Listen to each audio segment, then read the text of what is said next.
angry someone can get listening to some of these people. There are people that are in Congress that are good, but that percentage is pretty low.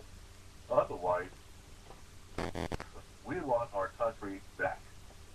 And it's time that the corporations get the hell out of the way. I agree with that. I agree with it. But the corporations control the newspapers. The corporations control the media, the Hollywood. I mean, we are programmed on what to think. I keep telling people they don't call it programming for nothing. How do we? And if we are trying to vote something in, and the television doesn't tell us who is running even. And I've been there in Republican conventions when they unplugged the microphone of Charles Collins, who was the first Republican to sign up for the presidential race in 1996. They unplugged his microphones. Yeah. Every cameraman on stage turned their cameras off, pointed them at the ground, and went out and took a smoke break so nobody in America would know Charles Collins wanted to buy back the Federal Reserve and put them out of business as president. I am in total agreement with you. There's a lot of real backstabbing, not ethical things. I may be an idealist, and I may be naive, but I still believe that the American people have ethics.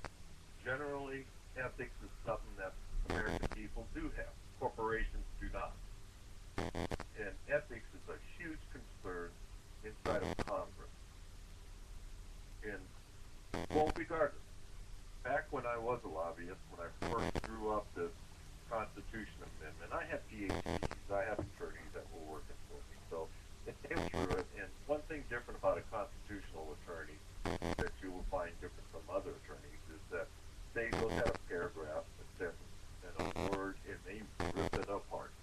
And they research the definitions for each and everything that's going on, and then they piece it back together. So the best advice I got was from one congressional attorney that says, what do you want to accomplish here? Well, what we're looking at accomplishing is we want to protect the rights of the individuals so that they can make up their own mind. They don't have corporations shoved down their throats to be able to buy an election. Now, let's take a look at this last election. This is just a midterm. And there was more corporate money spent in this last midterm election than the previous general and prior midterms combined. And so when the Supreme Court released their decision on Citizens United, they literally lift the cap for corporations. You and I still have a cap on us, on how much money we can donate to a political campaign. But these guys can turn around in a corporation and purchase as much radio, TV time as they like. And there is no cap. They can just up and do it. And here's the real bad part. You pull up to a gas station and you try and fill up your Harley. How much of that money you just donated to a corporation that'll take a political position that you just may not agree with? Okay. I've got a little problem here. Let me see what the hell's going on here. Show's on, but it's not streaming. Why not? Okay. I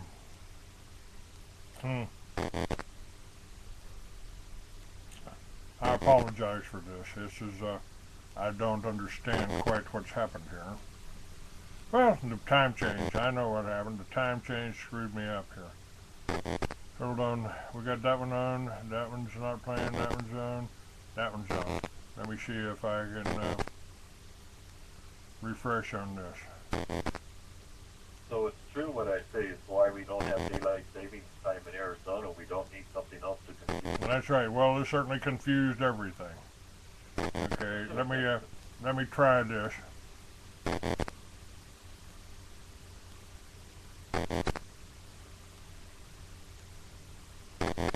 Welcome to Blog Talk Radio. Please enter your host PIN. When finished, press the pound key. Okay.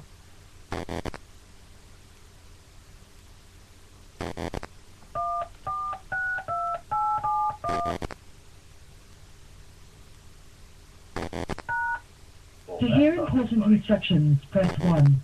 To host your show is scheduled to start in 23 hours, 49 minutes. Yeah, Please call back within 15 minutes of scheduled showtime. Yeah, Thank you for okay. using Blog Talk Radio. Goodbye. Okay. Well, we're still recording on TalkShoe, so we're doing that there. I don't know what happened here. We lost that somehow. At any rate, let's we're talking earlier in the hour, and you can probably hear this if you go back to Blog Talk. We probably got the first hour recorded, and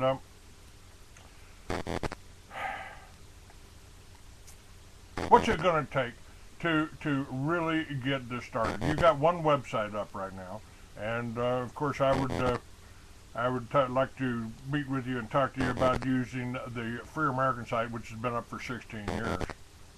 And it's not very often that I get that a project comes up. Most of this is about money. I mean, a lot of your patriot groups, even Ron Paul is about raising money, and you need the money in order to be able to publicize this and fight this. So, how do you, if using the Free American, how could we incorporate this into the whole Free American program, which is about protecting the Constitution and doing things that are good for the people? How can we do that, and how could we generate revenue to be able to just cover expenses? Right now, I struggle to cover expenses every day. Every day, something breaks, the air conditioner breaks, something like that breaks. You got to come up with money to fix that. You got to get print cartridges in here. What have you given any thought to the financing for getting this amendment out? And basically, if you can start getting people to vote and reaching people and giving them a way to contribute and be a part of this, that seems to be the hardest thing. Well, it's everybody's got their own agenda, and nobody wants to work together. And we find these small things to keep us apart. Well, he's a Democrat. Oh, he wants to legalize marijuana. He wants to do this. Well, he's not good. He's not a good Christian identity guy because he doesn't want to go out and kill the blacks and the Mexicans. Yeah, so we shouldn't do. How do you accomplish organizing and putting people together like that? The issue on this Constitution matter is not partisan. I have literally met with a number of groups: Democratic, Republicans, Tea Partiers, Libertarians, and one thing that I have been able to leave the room when I'm done, and they drill me pretty good. I got to be honest about that. They're pretty good at drilling me on this constitutional amendment, and I get 100%. 100% of people sign the amendment. Now, this is a hard copy. I'm a bit of a computer novice. All right, I don't know how to get a hard signature off a computer, and for someone just to be able to click yes, I support this or that, and you get a thank you for clicking, and that's fine and dandy. But the same stats are still available from the old school, from when I did this before.